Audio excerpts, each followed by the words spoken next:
Hey guys, so today I'm going to be talking about the series finale of The Crown, Sleep Theory Sleep. It's always, I always have this weird feeling after a show I've been watching for several years ends. I think I started watching The Crown in between seasons 2 and 3, and so I've been watching it for like at least a half a decade, and watching a show end after so long, and I finished the final episode and I was like, wow, that's it, I guess. N- that's where the story ends. Now what? But I would say I think the finale was very great. Probably the best episode of season 6, along with the Margaret episode. So, Prince Harry wears a Nazi outfit to the costume party, and I don't know why he thought that would be a good idea, but he did.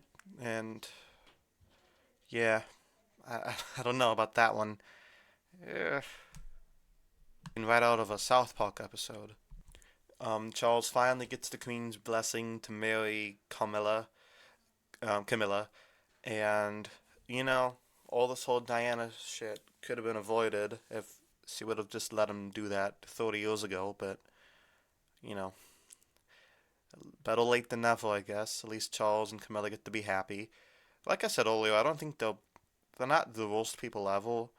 The way he treated Diana was pretty rough, but the only reason he married her in the first place, because he didn't really want to marry her, he just married her because he had to marry somebody and he couldn't marry Carmilla, so I think Charles was also kind of a victim in this.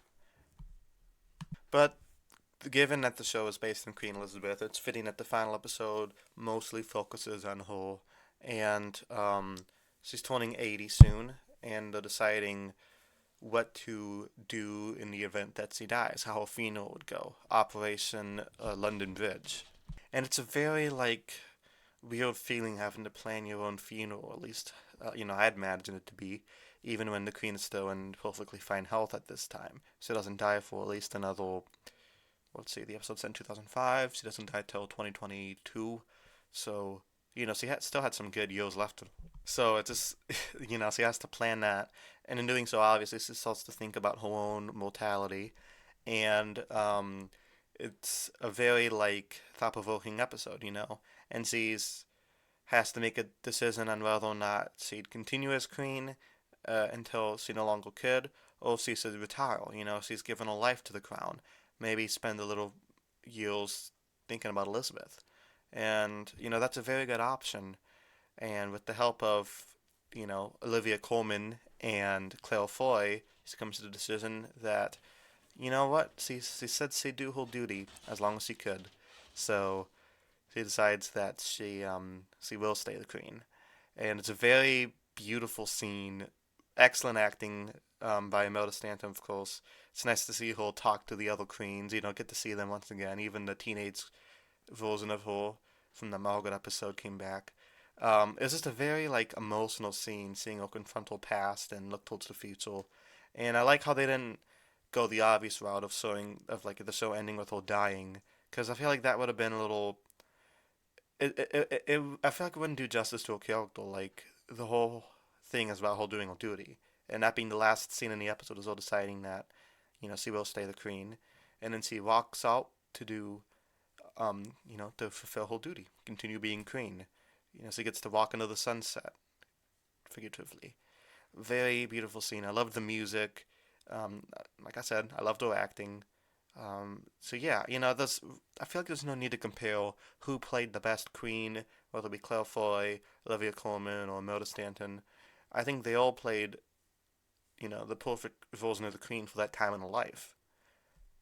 Foy played the version of the queen who was trying to figure herself out, figure out how to do her duty. Olivia Colman played kind of a cold, old, detached queen, and Imelda Stanton finally had like that inner peace, and was able to, you know, do stuff for the country while also focusing on being a model parent. All in all, I'd say a great finale. Probably one of TV's best finales because series finales are known to be either hit or miss. I'd say this one's a hit. I really enjoyed it, and a great way to end a great series. I will miss The Crown. I do wish they'd go a little bit more towards the present day, but I feel like coming so close to the present day would kind of inflict some biases. It's good to wait a good 15 years to see what happens next. So maybe after Prince Philip dies, we could. I mean, sorry, Prince Charles, King Charles dies. We could have a King Charles show. I'd like to see that. And given that Dominic West could would probably still be able to play him then because he'd age too. I'm just throwing ideas out here on Netflix, but waiting on that King Charles show. So yeah, I think The Crown will leave behind a pretty good legacy. While the show isn't one of my favorite shows of the year, I would say it was pretty consistent. Season 5 was a bit rough, but season 6 really toned stuff around. So let me know what you guys thought of this finale and The Crown itself down in the comments below, and I'll see you guys next time. Peace.